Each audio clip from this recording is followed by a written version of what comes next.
그리스도인이 누구인가 하는 이 질문, 그리스도인의 정의, 아마 제 생각에는 이것보다 더 중요한, 인생에서 이것보다 더 중요한 질문, 이것보다 더 중요한 정의는 없을 것 같습니다. 만약에 우리가 사는 게 이 세상이 끝이 아니라면, 죽음이 끝이 아니라면, 그리스도인이 누구인가 하는 문제는 우리가 보통 생각하는 것보다 훨씬 더 진지한 문제가 될 것입니다. 오늘 본문에 등장하는 사람이 예수님께 달려와서 꿇어앉아서 물었습니다. 선한 선생님이요, 내가 무엇을 하여야 영생을 얻으리이까? 같은 질문입니다. 그리스도인은 누구인가? 오늘 본문에 보면은 영생을 얻으리이까 17절에 그렇게 얘기했고, 주님이 본문에서 좀 더 나가서 보면 30절에 이러이러하면 내세에 영생을 받지 못할 자가 없느니라, 영생을 받는다는 표현이 있어요. 그리고 또 23절, 24절, 25절에 보면 예수님께서는 그것을 하나님의 나라에 들어간다라는 표현으로 쓰시고 계십니다. 그리고 제자들은 예수님의 말씀을 듣고, 그러면 구원을 얻는 사람이 도대체 누가 구원을 얻겠습니까? 라고 묻습니다. 다 같은 얘기죠. 그리고 제가 여러분에게 드리는 질문, 그리스도인이 누구인가 하는 질문하고 같은 질문입니다. 그리스도인이 누구인가 하는 이 문제를 오늘 본문을 가지고 다루려고 생각을 합니다. 근데 그리스도인이 누구인가라는 정의가 정의 중요하죠. 그런데 문제는 그 정의를 내리고 그 정의, 그리스도인이라는 범주에 내가 들어가 있는 것이 사실인가 하는 것은 또한 중요한 문제입니다. 여러분들이 생각하는 그리스도인 말고요, 그냥 우리가 쉽게 생각하는 그리스도인 말고요, 내가 그냥 교회를 다닌다는 거 말고요, 성경이 얘기하고 있는 그리스도인, 영생을 얻는 사람, 구원을 받는 사람, 하나님의 나라에 들어가는 사람, 그냥 교회 다니는 사람 말고요, 교회에서 직분을 가진 사람 말고요, 교회를 오래 평생 다닌 사람 말고요, 그리스도인은 누구인가? 누가 구원을 받는 사람인가? 누가 하나님의 나라에 들어가는 사람인가? 누가 영생을 얻는 사람인가? 하는 문제입니다. 슬픈 한 사람의 이야기입니다. 이거 비극입니다. 이 사람의 인생을 놓고 볼 땐 이 사람의 인생에서 일어난 수없이 많은 만남이 있었을 것이고 수없이 많은 사건들이 있었겠지만, 이 사건은 이 인생에 있어서 최고로 비극적이고 비참한 사건이 되었을 것입니다. 이 사람의 이름은 우리가 알 수가 없습니다. 마가복음에서는 특징적으로 보통 사람을 소개할 때 한 사람이 이런 식으로 많이 얘기하는데, 여기서도 마찬가지예요. 한 사람이 달려와서 꿇어앉아 예수님께 물었다고 이야기를 시작하고 있습니다. 오늘 본문은 두 가지 이야기예요. 이 사람에 관한 이야기가 있어요. 그리고 이 사람이 주님을 떠난 다음에 주님이 제자들과 함께 나누는 이야기가 있어요. 이 두 가지 이야기가 오늘 본문에 나와 있는데, 첫 번째 이야기를 보면 이 사람이 어떤 사람인지를 조금 살펴볼 필요가 있는데, 누구길래 예수님께 달려와서, 여러분 이런 표현들이 예사로운 표현은 아닙니다. 이 사람이 점잖게 걸어오지 않았고요, 달려와서 약간 고개를 숙이고 묻지 않았습니다. 무릎을 꿇었습니다. 그리고 예수님에게 물었습니다. 이거는 보통 사람들이 일반적으로 하는 일은 아닙니다. 근데 이 사람이 어떤 사람인가를 마태복음과 누가복음의 같은 병행 본문을 보면, 마태복음에서는 이 사람을 두 번에 걸쳐서 청년이라고 말했습니다. 마가복음에서는 이 사람이 청년인지 아닌지 알 길이 없지만 이 사람은 청년이었습니다. 그리고 누가복음에서는 하나를 덧붙이고 있는데, 이 사람을 관리라고 묘사합니다. 관리라는 거는 과거에 그 개혁성경에서 관원이라고 번역을 했는데, 회당장이거나 바리새인들 중에 지도자이거나 혹은 산헤드린 공회, 그러니까 이스라엘의 최고로 높은 그 정치적인 기관이죠. 그 멤버였을 가능성이 있습니다. 근데 이 사람이 젊어요. 그리고 오늘 본문에 보면 재물이 많은 거로 부자입니다. 성공한 사람이죠. 제 생각에는 부모한테 물려받은 것도 상당히 많을 것 같아요. 이게 이 젊은 나이에 자수성가를 해도 그렇지 이게 혼자서 이룰 수 있는 일이겠습니까? 어떻든 집안이 좋았든지 어떻든지 상당히 성공한 사람인 것은 분명한데 이 사람이 도대체 무슨 일로 예수님에게 달려와서 꿇어 앉아서 묻는 것일까요? 1세기의 유대사회와 같은 고대사회에서는 진지한 사람들은 뛰지 않았습니다. 품위가 있는 사람들은 뛰질 않았다고요. 우리는 한국 사람은 이걸 잘 이해합니다. 왜냐하면 양반은 뛰질 않거든요. 어렸을 때 혹시 뛴다고 혼나신 분 계세요? 양반의 집안입니다. 양반은 뛰지 않습니다. 제가 찾아봤더니 박지원의 양반전에서 이런 긴데 그걸 다 이용할 필요는 없고 조선시대 양반은 이렇게 표현이 되어 있어요. 느리게 걸으면서 신 뒤축을 끌어야 한다. 혹시 이런 분들 옆에서 보시면은 저는 양반의 이 자손이구나 보면 돼요. 이런 문화를 우리도 가지고 있었기 때문에 이 1세기의 이 인물이 부자요. 그러니까 이제 이런 표현을 쓰죠. 부자 청년 관리라는 말이 나온 게 마태복음, 마가복음, 누가복음 합해서 이 사람이 부자 청년 관리다 하는 거예요. 이 사람은 뛰면 안 되는 사람입니다. 1세기의 유대사회의 관습으로 보면. 근데 뛰어서 예수님에게 왔고 무릎을 꿇고 앉았습니다. 마가복음에서 예수님 앞에 무릎을 꿇은 두 종류의 사람들이 있는데 첫 번째 종류의 사람들은 절박하게 주님이 치유해 주셔야 하는 병자들이었습니다. 두 번째 종류의 사람들은 예수님에게 무릎을 꿇었는데 사람이라고 표현해서 그렇지 사실은 귀신들이 예수님 앞에 무릎을 꿇었다 그랬습니다. 귀신 들린 사람들을 얘기하는 것이겠죠. 왜냐하면 그들은 예수님의 정체를 알았거든요. 그래서 무릎을 꿇었습니다. 근데 이 사람은 도대체 우리가 알지만 절박하게 치유를 필요로 하는 병자도 아니었고요. 그리고 이 사람 귀신도 아니었습니다.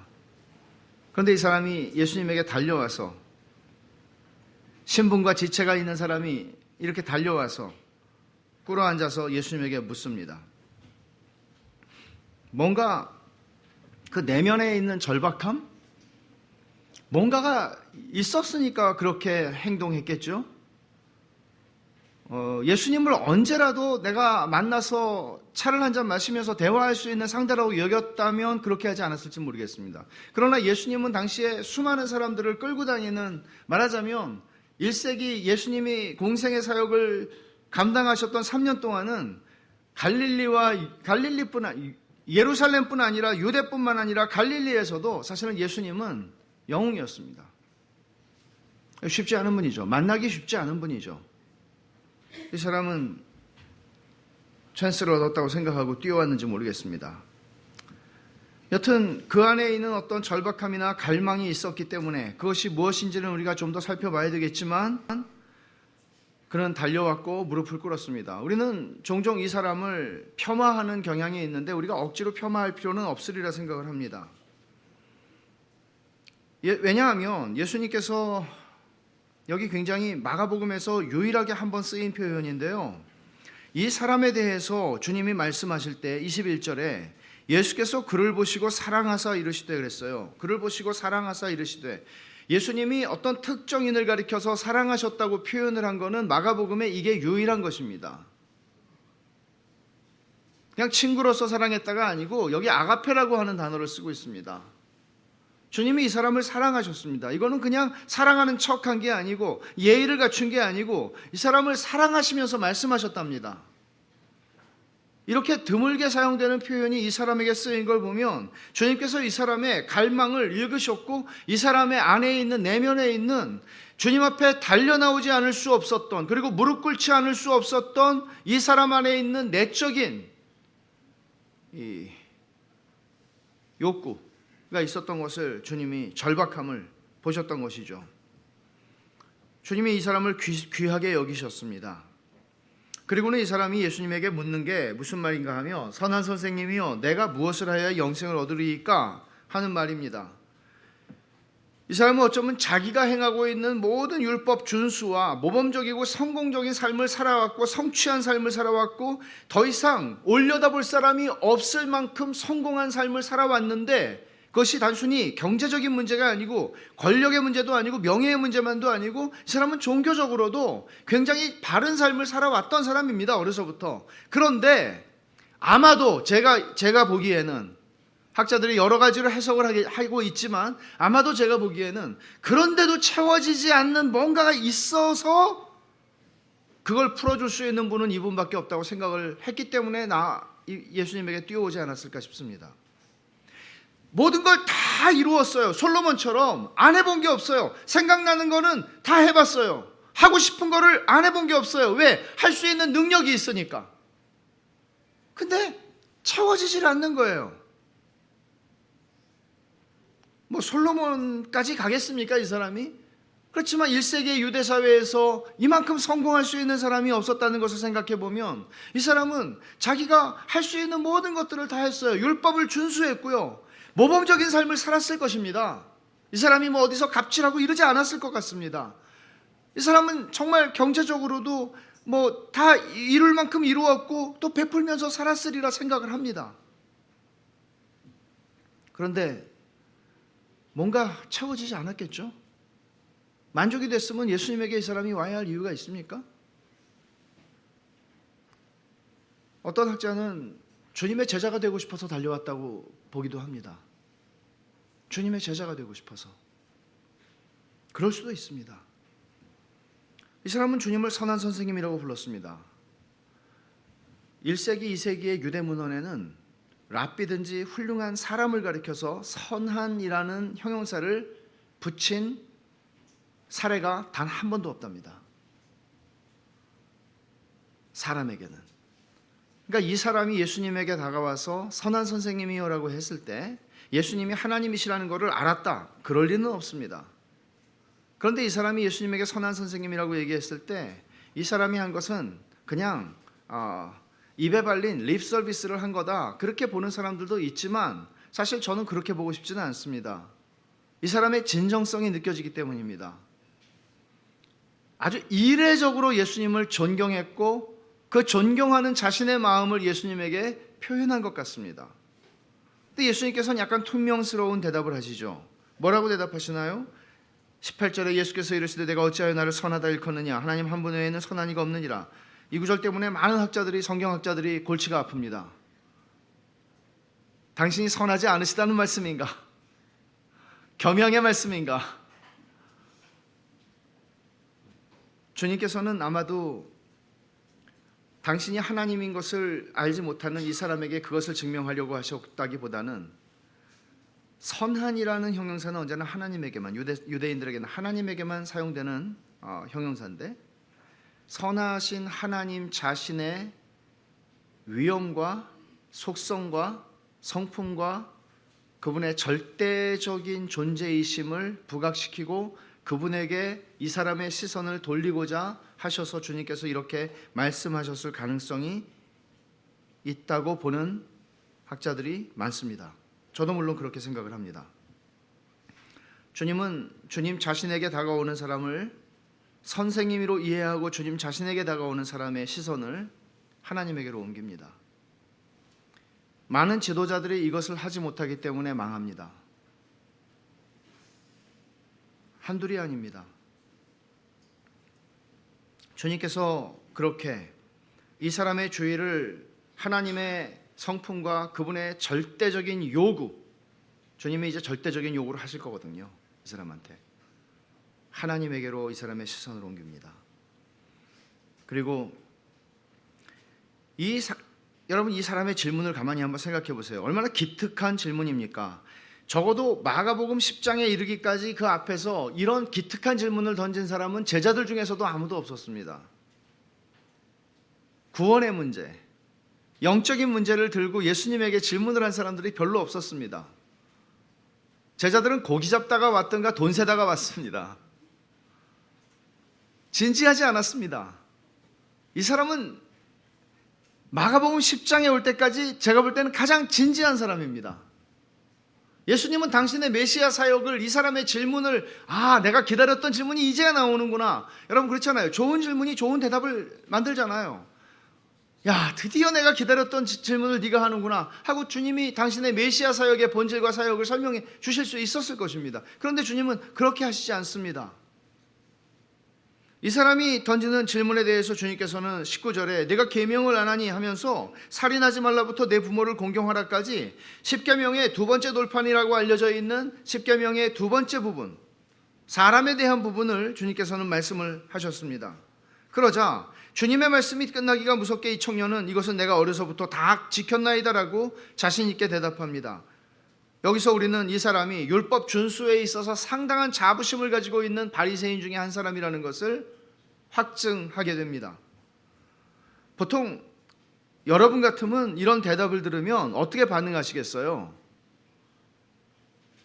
좀 기분이 나쁘지 않겠어요? 아니 이게 좀 뭐 이렇게 얘기하려고 그러는데 그거는 내가 어려서부터 다 지켰다고, 그건 아주 확실한 사람이라고 이렇게 반응을 하면 저는 좀 기분이 나쁠 것 같아요. 그래 너 잘났다, 딴 데 가봐라, 이렇게 할 것 같아요. 근데 주님께서 어떻게 하시나 하면 그를 보시고 사랑하사 이르시되, 이게 은혜죠. 하나님께서 우리들을 향해서 우리가 늘 사랑스러웠기 때문에 우리를 사랑하셨다면 그건 말이 안 되는 이야기죠. 주님께서 이 사람을 바라보고 사랑하사 말씀하시는데, 여기 보신다는 말이요, 우리말로도 뭐 보다, 주목하다, 관찰하다, 뚫어지게 보다 많잖아요. 본다는 뜻이. 사실 헬라어도 마찬가지예요. 헬라어도 마찬가지인데 여기서 본다는 말은 좀 꿰뚫어 본다는 얘기예요. 그러니까 속내를 보고 계신다, 그런 뜻이에요. 그러니까 그렇게 보시면서 주님께서 말하자면 속지 않으신다는 말이죠. 이 사람이 이렇게 말하니까 정말 대단한 분이셨군요. 무슨 고민이 있으세요? 당신에게 천국은 열려 있습니다. 이렇게 속지 않으시고요. 주님께서는 그를 뚫어지게 보시고 그 속내를 아시고 그를 사랑하셨어요. 아시고 사랑하셨어요. 그리고 그에게 말씀하세요. 이 유명한 말씀, 이 말씀을 오늘 우리가 읽은 본문에는 두 구절을 많은 사람들은 축소시키거나 약화시키거나 희석시키려고 생각을 합니다. 그 중에 한 구절이 21절이에요. 내게 아직도 한 가지 부족한 것이 있으니 가서 내게 있는 것을 다 팔아 가난한 자들에게 주라. 그리하면 하늘에서 보화가 내게 있으리라. 그리고 와서 나를 따르라 하시니. 부담스러운 말씀이죠. 오늘 주님께서 주님을 따라가겠다고 여러분들이 막 밟고 오셨겠죠? 오셨어요. 예배당에 오셨어요. 그래서 주님을 따르겠다고 말해요. 그런데 주님이 다 좋은데, 제가 여태까지 모태신앙으로 제 기억에 예배를 빠진 적이 없습니다. 제 기억에 제 평생을 교회를 열심히 다녔습니다. 이렇게 얘기할 수 있겠죠. 근데 주님께서 여러분들을 보시고 여러분들을 속을 다 보시고 사랑하사 이르시되 내게 아직도 한 가지 부족한 것이 있으니 가서 내게 있는 것을 다 팔아 가난한 자들에게 주라. 그리하면 하늘에서 보화가 내게 있으리라. 그리고 와서 나를 따르라. 처자식이 있는데요, 이 말씀을 어떻게 이해를 해야 합니까? 주님께서 분명히 보셨습니다. 이 사람의 속에 뭐가 있는지를 아셨습니다. 그래서 주님이 지금 하시는 말씀의 의도는 이거예요. 무엇이 이 청년의 정직한 갈망을 방해하고 있는지, 이 갈망을 질식시키고 있는 게 무엇인지를 주님이 아셨습니다. 주님은 그걸 지적하시는 겁니다. 한 가지 부족한 게 있다. 그것은 그가 가진 재물로 대변되는 재물에 대한 사랑이었습니다. 주님께서 이 청년이 스스로 어려서부터 다 지켰다고 말한 십계명의 두 번째 부분에 대한 순종에 대해서 말을 이어서 하시는 대신에 주님께서는 지금 십계명에 말씀하시지 않았죠. 주님이 19절에서 내가 계명을 안 하니 그러면서 1계명은 하고 시작하지 않았어요. 오히려 뒷부분을 얘기하셨어요. 주님은 여기서 첫 번째 계명을 지금 말씀하시는 거예요. 21절에서 주님이 내게 한 가지 부족한 게 있어. 그거는 첫 번째 계명에 관한 것이야. 첫 번째 돌판에 관한 것이야. 10계명의 첫 번째 부분에 관한 것이야. 그 얘기를 지금 주님께서 하고 계시는 거예요. 말하자면 이 사람은 지금 주님이 이 대화의 페이스를 주도권을 가지고 끌고 가고 계시는 거죠. 주님께서는 이 청년이 어려서부터 지켰다고 말한 것, 그러나 그것이 절반이라는 것을 말씀하고 계시는 것입니다. 하나님께 대한 계명들, 청년에게 재물은, 자기가 가지고 있는 재물은 재물로 대표되는 것이죠. 재물만은 아니에요. 재물로 대표될 뿐이죠. 자기의 자부심의 근거, 자기 의의 근거가 되는 이 모든 것들, 재물로 대표가 되는데, 이 재물은 그에게는 신이었습니다. 너는 나 외에 다른 신을 내게 두지 말라고 하신 하나님의 말씀을 첫 번째 계명부터 그는 어긴 것입니다. 그는 재물 안에서 만족과 평안과 기쁨을 누렸다고요. 재물이 그에게 신이었습니다. 근데 여기서 우리가 잘 생각해야 되는 게 유대 사회가 가지고 있었던 그 부와 재물에 대한 관점인데요. 유대 사회는 가난한 것을 정죄하거나 비난하지는 않았지만 부와 재물이 하나님의 율법에 순종한 사람에게 하나님이 주시는 축복이라고 여겼습니다. 그럼 뭐 욥기나 잠언이나 성경의 많은 본문들이 그런 것들을 지지하는 본문들이 있습니다. 그래서 유대 사회의 사람들이 가지고 있었던 어떤 관념, 그 통용되는 관념이 있었는데, 그것은 뭔가 하면 부자는 율법을 잘 지키는 경건한 사람이라는 생각이었습니다. 이 생각이 이 부자 청년 관리에게도 물론 있었고요. 이 사람은 율법을 정말 잘 지킨 사람이라고 자기가 스스로 얘기하지 않습니까? 그러니까 얼마나 하나님을 잘 믿으면 저렇게 부자가 될까? 이런 개념이란 말이죠. 그리고 제자들도 주님과의 대화 속에서 제자들이 표출하는 생각들을 보면 제자들도 역시 당시의 유대 사회가 가지고 있었던 생각에서 자유롭지 않았습니다. 제자들도 그런 생각들을 가지고 있었단 말이죠. 그러니까 부라고 하는 것은 율법을 준수했기 때문에 하나님이 주시는 상급이었죠. 그렇게 이해를 하고 있었습니다. 그러니까 주님께서 이런 청년에게 말씀하시기를 내게 한 가지 부족한 게 있으니 라고 말씀하신 이 얘기는 이런 얘기입니다.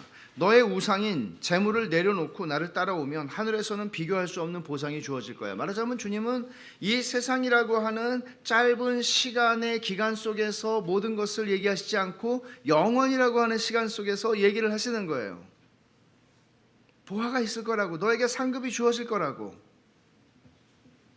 네가 지금 너의 모든 것들을 다 나눠주고 나를 따라온다면 하나님께서 하늘에서 너에게 보상을, 비할 수 없는 보상을 주실 거라고 약속하십니다. 이거는 주님의 권면이면서도 동시에 사랑 어린 권면이자 약속이었습니다. 너 절대 손해 안 봐. 너 절대 잃어버리는 게 아니야 라고 주님이 말씀하시는 것이죠. 청년이 물어본 질문이 무엇이었습니까? 내가 무엇을 하여야 영생을 얻으리까? 하는 질문이었습니다. 근데 주님의 대답은 이것입니다. 네가 영생을 얻지 못하게 막는 장애물을 제거해야 돼. 근데 그 장애물이 뭔지 아니? 네가 무엇을 해야 영생을 얻을까라고 얘기하는 이 질문은 자기가 지금까지 해온 수없이 많은 축적된 선행과 많은 것들이 있어요. 근데 여기에 뭔가 한 가지만 더하면 뭔가 열쇠가 열릴 것 같은 그런 생각이 있는 거죠. 근데 주님께서는 아니, 네가 지금 가지고 있는 축적해 놓은 성취와 성공과 너의 삶의 모든 것들, 사실은 이게 너를 못 들어가게 막고 있는 거야 라고 말하는 거예요.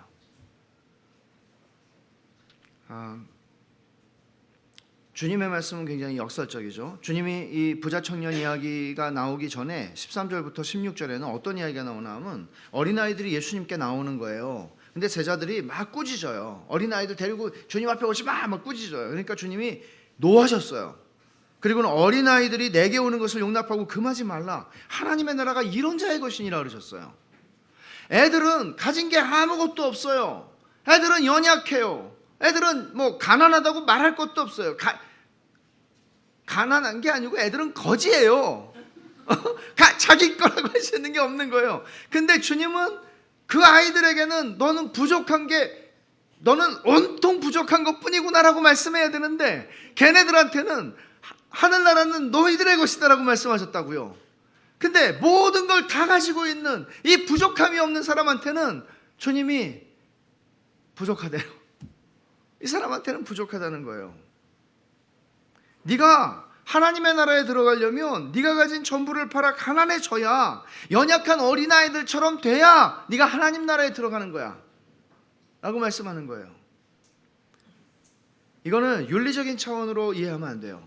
그건 부차적으로는 가능하겠지만 이것은 구원론의 문제를 다루고 있는 거예요. 구원의 문제를 다루고 있는 거예요. 그럼 여러분, 이거를 극단적으로 해석한 이상한 사이비 같은 이단들이 많이 있었죠. 역사 속에. 물론 당장 우리 재산을 다 팔아서 가난한 자들에게 나눠주고 들어갑시다. 어디로? 산으로. 이런 사람들이 있었다고요.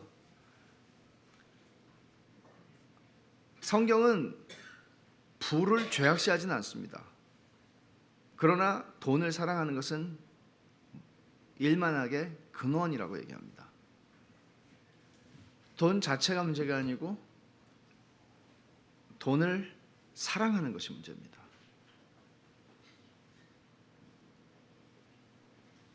돈을 사랑하는 마음보다 하나님의 은혜가 더 크지 않으면 이런 결과가 나옵니다. 이 사람의 인생에 일어난 결과가 나옵니다. 예외가 없습니다.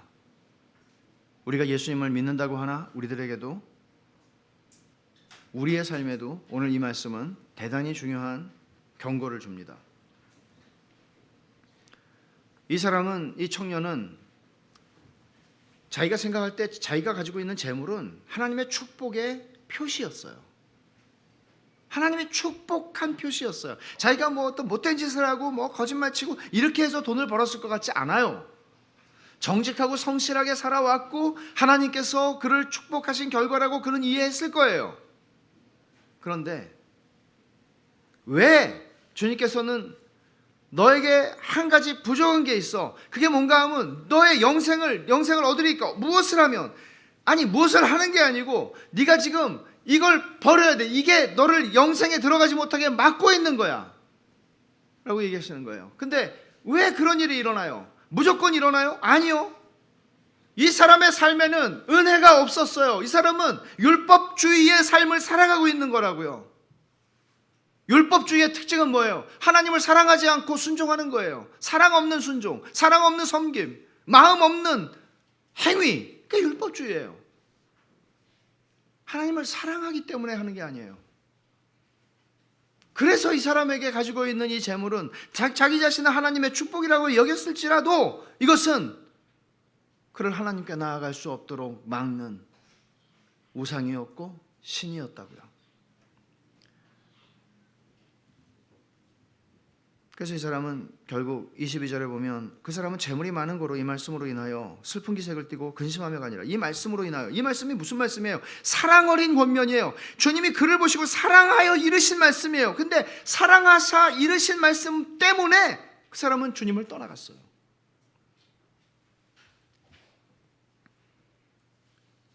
남 얘기일까요? 그냥 막연하게 이거는 남 얘기일까요? 우리는 예배당이라고 하는 이 영역 속에 들어와 있으니까 우리들은 안전할까요?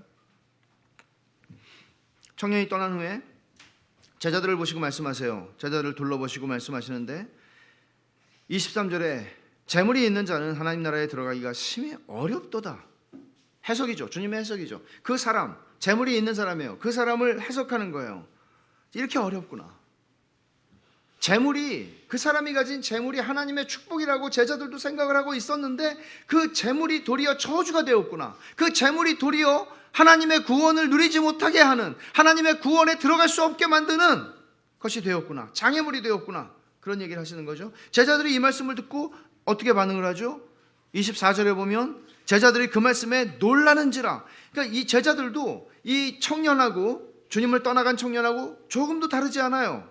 제자들이 놀랐어요. 근데 주님이 한술 더 떠서 더 얘기를 하시는데 24절, 얘들아, 하나님의 나라에 들어가기가 얼마나 어려운지 낙타가 바늘귀로 나가는 것이 부자가 하나님의 나라에 들어가는 것보다 쉬우니라. 이게 무슨 말씀이에요? 어렵다는 말씀이에요? 안 된다는 말씀이에요?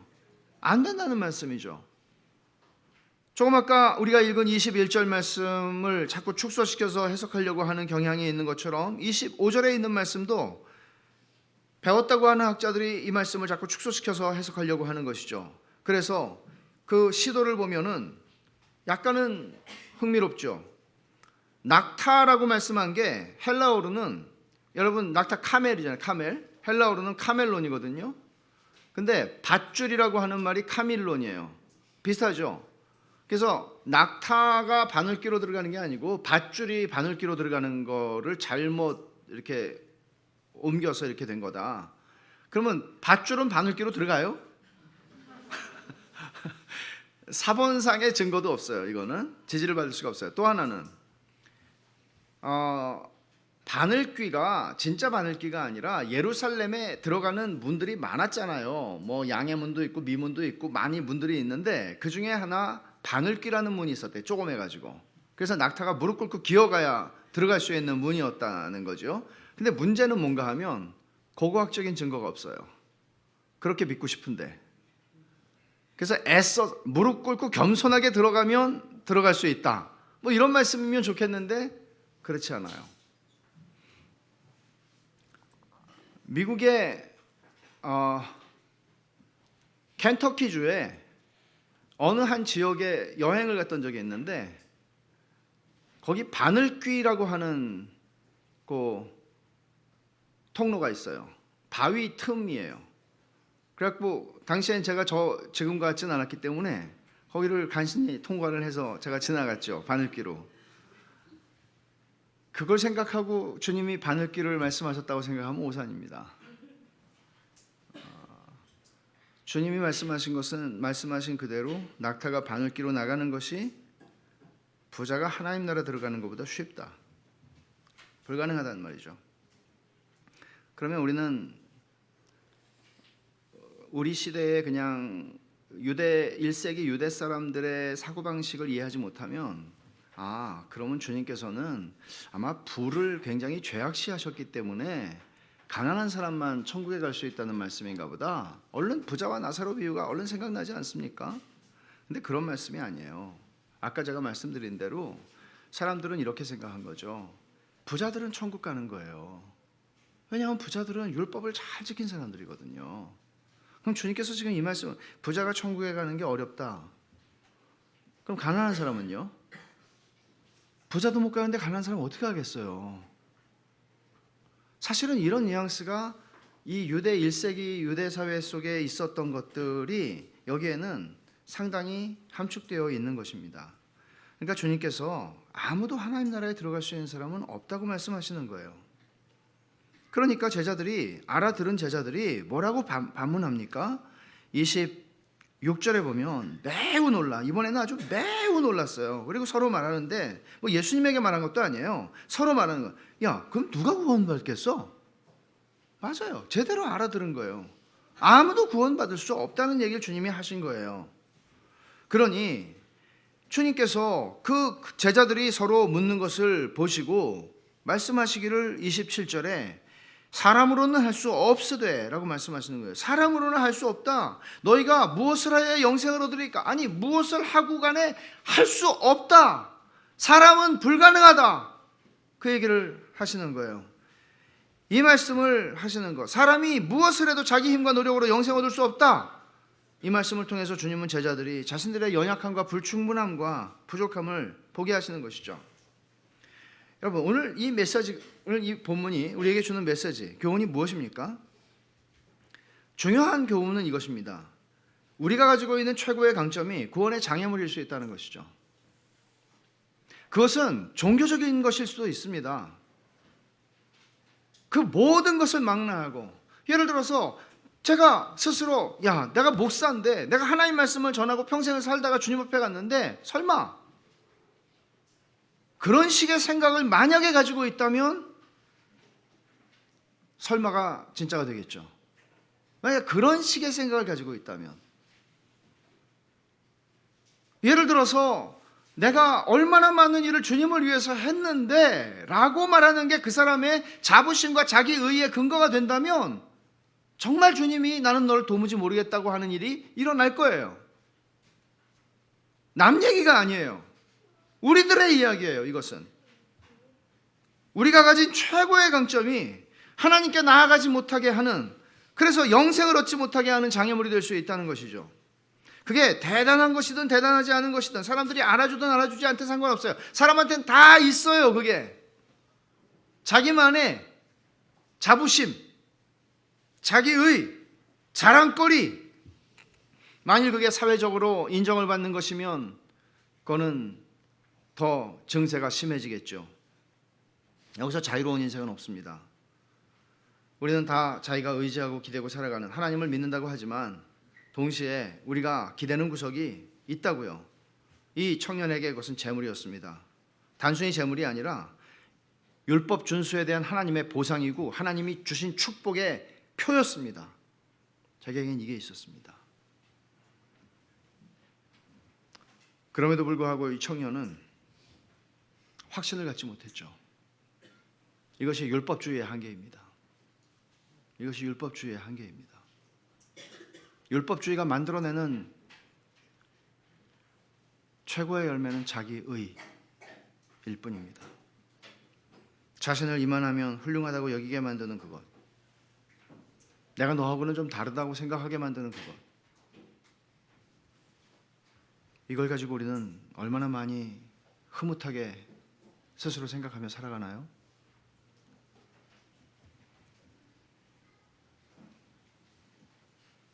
이 청년의 문제는 재물이 아니에요.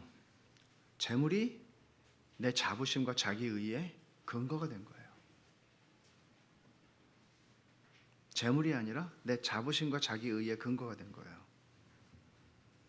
그래서 그걸 다 내어 버리라는 거예요. 그래야 너의 자기의가 무너지니까. 한 가지 부족한 거, 너무나 완벽하게 너가 모든 걸 가졌다는 거, 그게 한 가지 부족한 점이야. 너 너무 훌륭한 사람이야. 그게 너의 부족한 점이야. 역설적이죠. 여러분, 우리도 다 그런 자부심과 자기의를 가지고 살아가요. 그게 얼마나 자주 고개를 드는지 몰라요. 여러분들의 자부심의 근거, 자기의의 원천은 무엇입니까? 그것을 살피십시오.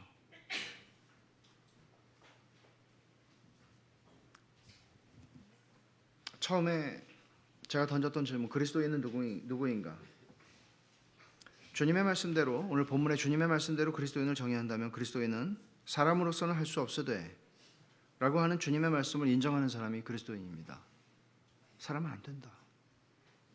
말하자면 자신의 실패와 자신의 좌절을 인정하는 사람입니다. 자신의 능력의 한계를 인정하는 사람입니다. 이거를 인정하지 못하고 그리스도인이 될 수 없습니다. 여전히 나 자신에게 희망을 품고 있고 여전히 인류의 번영에, 하나님 없는 인류의 번영과 발전에 희망을 품고 있는 사람이라면 그는 그리스도인이 아닙니다. 여전히 정치를 하면서 하나님 없이 희망이 있다고, 나의 정치를 통해 희망이 있을 것이라고 생각한다면 그는 그리스도인일 수 없습니다. 하나님, 사람으로서는 할 수 없다. 사람으로는 할 수 없다. 이걸 인정하는 거예요. 인간의 철저한 불가능성을 인정하는 거예요. 이게 그리스도인이에요. 이걸 인정하지 않고 그리스도인이 되는 사람은 하나도 없어요. 여러분은 여전히 인간의 잠재력과 가능성을 믿고 살아갑니까? 18세기 후반에 계몽주의의 영향을 받은 여러분들은 계몽주의 학파입니까? 인간의 이성의 능력을 여전히 신봉합니까? 인간이 만들어낸 인류의 발전이 결국에는 유토피아를 만들어 줄 것이라고 여러분들은 생각하십니까? 이 땅에 어떤 정치인들이 우리에게 유토피아를 가져다 줄 것이라고 생각하십니까? 여러분들은 여러분들의 힘으로 행복한 가장이 될 수 있을 것이라고 생각하십니까? 그리스도인은 자신의 실패를 아는 사람입니다. 그래서 교만할 구석이 사실은 없는 사람이에요. 이론적으로는. 교만할 수 있는 구석이 없어요. 이 사람을 설명할 수 있는 것은 하나님의 은혜밖에 없는 것이죠. 왜냐하면 나는 할 수 없는데 되는 걸 보면 그건 은혜거든요. 그건 하나님의 은혜거든요. 자존심, 야망, 명예욕, 인기 이거를 내려놓는 것이에요. 그래서 내려놓을 수 있는 거예요. 그리스도인은 아무것도 하지 말아라가 아니에요. 그리스도인들은 하나님께서 내게 주시는 분량을 따라서 내가 바른 것들을 바라보고 소망하고 열심히 살아가고 인류의 역사에도 이바지할 수 있어요. 그런데 그것이 단순히 이 사람의 자존심, 야망, 야심, 명예욕, 인기 그런 걸로 드러나지 않는다고요. 그런 걸로 드러날 수 없지요. 그래서 그리스도인들은 고상할 수밖에 없어요. 그렇잖아요. 천박해지지 않아요. 그것들을 의지하지도 그것들에 뭔가를 더해서 내가 뭔가 그렇게 가지 않아요. 사람으로는 할 수 없으되 자기 자신에 대해서 절망을 경험했다는 얘기예요. 이 말을 인정한다는 건 자기 자신에 대해 절망을 경험했다는 얘기예요. 아, 내가 할 수 없구나. 아니, 단순히 내가 수학 문제를 풀 수 없다는 거 아니에요. 장사할 수 없다는 거 아니에요. 경영을 할 수 없다는 게 아니에요. 내가 할 수 없구나. 인생에서 그런 문제보다도 더 중요하고 가장 중요한 문제에서 내가 할 수 없다는 걸 경험한 사람이에요.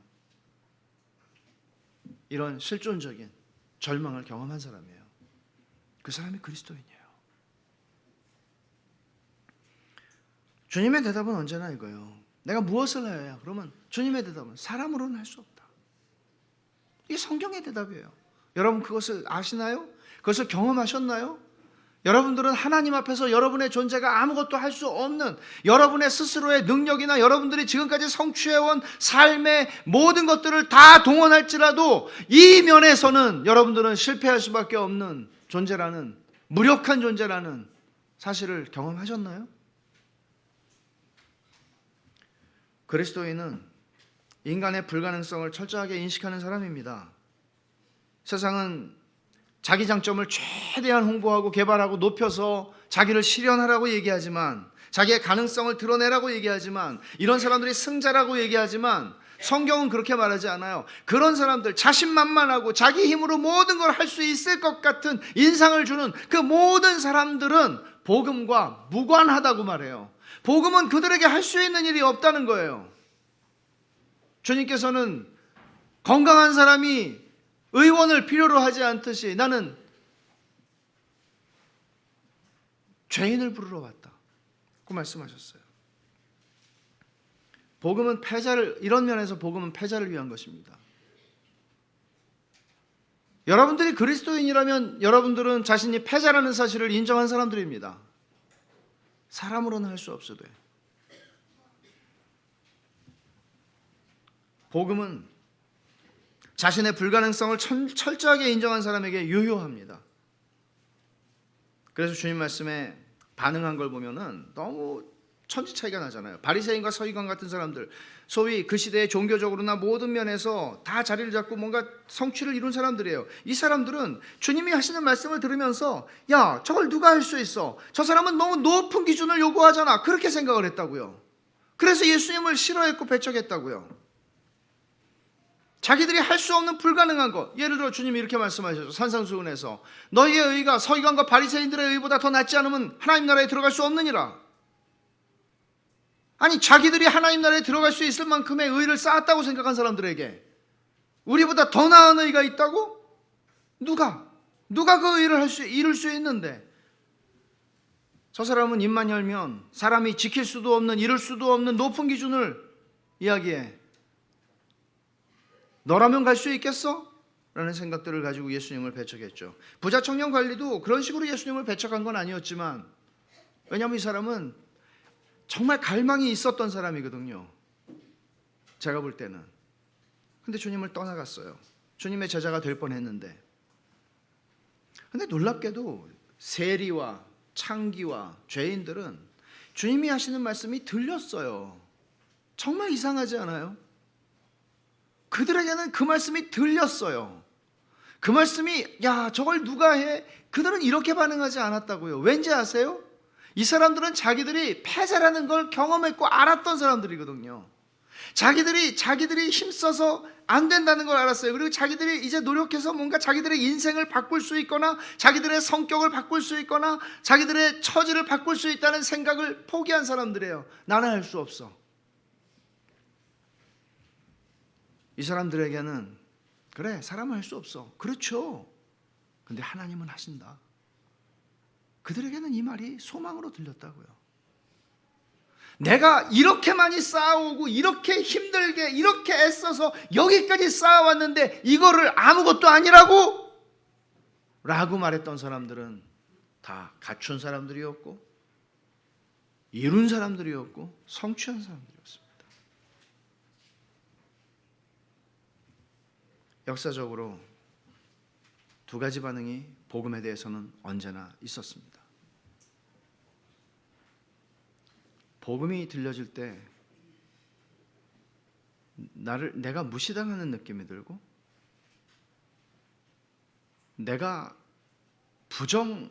나를 부정한다는 느낌이 들 때 이 유혹을 조심해야 합니다. 청년이 받았던 유혹이고 바리새인과 서기관들이 받았던 유혹입니다. 주님께서는 사랑으로 바라보시며 말씀하셔도 우리는 그것을 주님이 나를 부정하시는가? 라고 느낄 수 있는 것이죠. 여러분이 가지고 있는 여러분이 의지하는 장점들, 여러분을 우쭐하게 만드는 것들, 여러분들에게 희망을 걸게 만들어주는 것들 버리는 게 사는 길이다 라고 말씀하시는 것 쉬운 말씀이 아니란 말이에요. 하나님께서 여러분에게서 여러분이 의지하던 어떤 것들을 가져가실 때가 있죠. 우리 인생에 그럴 때가 있어요. 그거 고난이라고 그래요. 보통 건강을 가져가세요. 나 별로 건강을 의지하고 살았다고 생각 안 했어요. 근데 건강을 가져가시자 내가 얼마나 건강을 의지하는 사람인가를 보게 되죠. 재물을 가져가세요. 난 재물을 의지하고 살았던 적이 한 번도 없어요. 진짜로. 근데 재물을 가져가시니까 내가 얼마나 재물을 귀하게 여겼던 사람인가를 보게 하세요. 내 이름을 가져가시자 내가 얼마나 내 이름을 사랑했나를 보게 하세요. 그렇게 하나님이 우리에게서 우리가 의지하던 것들을 무의식적으로 의지하던 것들을 가져가실 때 우리는 사실 하나님 앞에 감사할 수 있는데 왜 그런가 하면 그게 하나님한테 아니 하나님 내가 뭘 잘못했다고 하나님 나한테 이거 가져가시고 이러십니까? 이렇게 반응하는 거가 아니라 하나님 내가 내 힘으로 이거를 내려놓을 수 없는 걸 아시니까 하나님이 저에게서 은혜롭게도 이것을 잠시 가져가시는군요. 하나님의 은혜가 너무나 큽니다 라고 할 수 있다고요. 이게 믿는 자들은 이게 감사의 논리예요. 내가 할 수 없다는 것을 아는 사람이에요. 아니 내가 알아서 하는데 하나님 왜 내가 지금 쓸 데가 있는데 이렇게 하지 않고 하나님께서 우리에게서 무엇인가를 거두어 가시고 취하여 가실 때 우리는 그렇게 반응할 수 있어요. 여러분이 신앙생활, 교회 생활을 해오면서 이 청년처럼 갈망을 가지고 있다고 하는 데서 만족하면서 교회 생활을 지속하는 것은 혹시 아닌가? 한번 생각해 보십시오. 나한테 갈망이 있으니까 뭐. 근데 갈망이 구원을 보장하는 건 아니란 말이에요. 얼마든지 갈망을 가지고 있어도 이 청년처럼 결국 주님을 떠날 수 있다는 얘기죠. 그리고 또 혹시 여러분들은 주님이 말씀하신 대로 한 가지 부족한 것을 내가 알아요. 너는 한 가지 부족한 게 있어 라고 주님 말씀하시는 게 뭔지 알아요. 근데 그거를 순종하지 못하고 시간을 끌면서 주저하면서 그렇게 시간을 보내고 있는 분은 안 계신가요? 혹시 오늘 이 말씀을 들으면서 그런 게 걸리시는 분은 안 계신가요?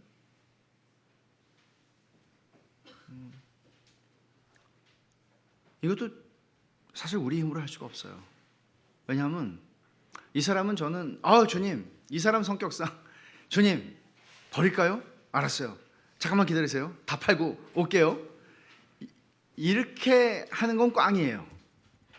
우리는 그렇게 못해요. 사실은 주님이 저한테 너 한 가지 부족한 거 이거야. 벌써 수년 동안 저에게 알려주셨고 말씀해 주신 거 제가 알아요. 근데 제가 못하네요. 주님, 이거를 순종할 수 있는 하나님에 대한 신뢰를, 믿음을 제게 더하여 주십시오. 믿음을 구하는 것입니다. 제가 할 수 없네요. 주님, 도와주세요. 혹시 여러분들은 신앙생활을 하면서 상당한 자부심을, 상당까지는 아니어도 어느 정도의 자부심을 가지고 살지는 않으시는지요? 자부심과 자기의의를 분출하는 근원이 뭐죠? 여러분들에게? 그것을 내려놔야 합니다. 매번.